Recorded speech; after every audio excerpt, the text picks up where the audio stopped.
Chassis goods. Chassis check. Flooring check. Chassis D65 goods. VIN. Yes.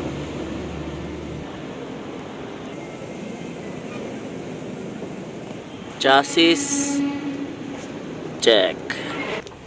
Automatic 4x4 aircon power steering piece.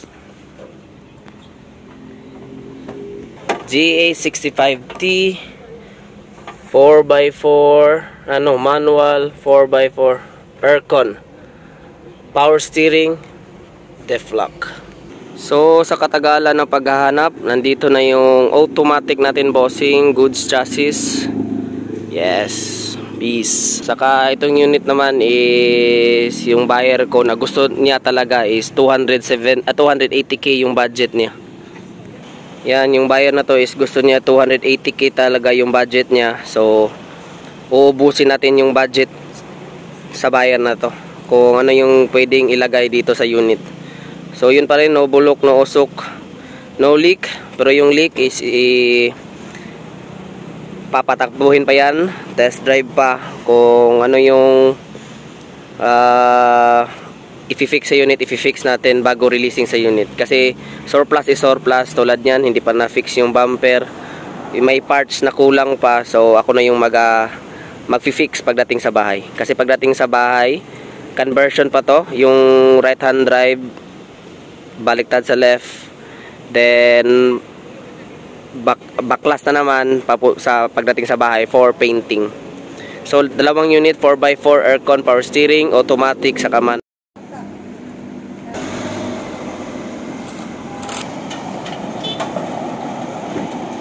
Kakarga yung automatic sa ito na sasakyan, tapos yung isang unit naman is hinihintay pa. Yan.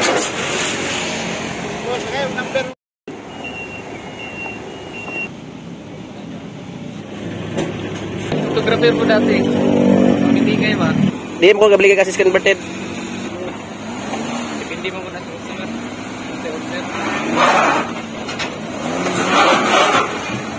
May vlog ni.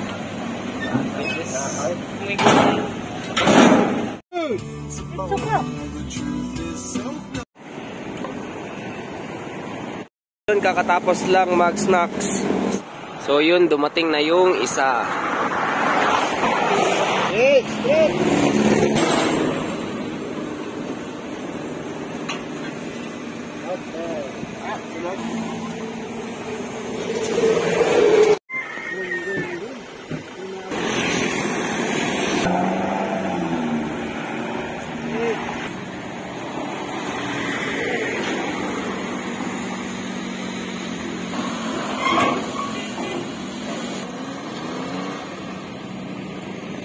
So yun lang mga boss madam, nakakuha na tayo ng automatic saka yung DA65T. So actually mga boss madam, matagal na yung order na automatic. Ngayon lang talaga nakakuha ng maganda, yung nagugustuhan ko talaga. Tapos about naman sa DA65T, ang plano ni bossing kung walang DA65T is magka-transfer na lang tayo ng 63T. Pero yun kanina nakakuha ako ng DA65T, tapos deflock na din. Yung buyer pala ng DA65T mga boss madam, gusto niya loaded. Tapos ang problema lang is 280,000 yung budget niya, 250 to 60 lang naman yung full package ko. So may extra pa na pera. Sabi naman ni bossing kung may sobra sa akin na daw. Pero sabi ko naman na kung ganyan bossing, yung touchscreen na mumurahin, convert natin sa mamahalin. Tapos yung mga extra na, kumbaga yung pintor, bibigyan natin ng extra service. Yung tagagawa ko ng electrical, bigyan ko din ng extra service para kumbaga pagbutihin din pa niya yung gawa niya. At yun lang mga boss. So yun, sa sobrang tagal din ng automatic, nahihiya na ako ni bossing, pero sa ngayon okay na, goods na. So thank you sa lahat na nag-order at sa mga magsusuporta pa. Saka yung buyer ko sa Luzon, Visayas, Davao Oriental, South Cotabato talaga halos. Ito yung i-release natin, buyer from Zamboanga City. So yun mga boss madam, mahirap talaga mamili ng maganda.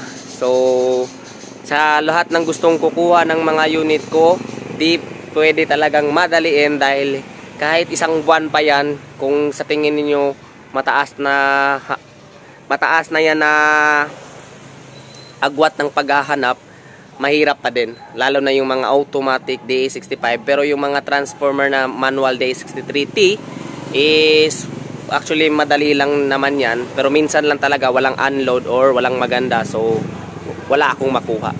Saka sa nagbabalak din mga boss madam, Japan surplus is ginamit na po sa Japan. So wala po tayong assurance kung paano nila ginamit doon, kung gaano ba kalaspag. Pero as long as pinili ko na maganda yung chassis, engine, yung pagpili ko, tapos yung pag-test drive ko, kung meron akong nakitang leak or may nakita akong problema, aayusin ko din naman yan. Pero wala po tayong assurance kung pagdating sa buyer, paggamit ninyo po is may madamage, lalo na yung mga pang ilalim, dahil po ginamit na po yan sa Japan. At yung warranty lang talaga sa mga Japan surplus mga boss madam, kahit sa new e-canvas, is about lang talaga sa engine saka transmission. Yung iba is engine lang. Pero sa akin mga boss madam, kung nandito pa sa akin talaga, i-fix ko talaga ng wala namang 100%, pero dapat talaga i-fix natin yan bago ma-release sa buyer. Kasi pinaghirapan din nyo yung pera na yon. At sa gustong mag-order, 50% down payment mga boss madam pag meron na tayong unit. Pero pag wala pa po, any amount para makater ko yung reservation. So yun lang mga boss madam. Ako nga pala sa Ervin Lopez Flete, ang nagsasabi palagi ng no bulok, no usok, no leak, Class A unit mga boss madam. Thank you. Peace mga boss.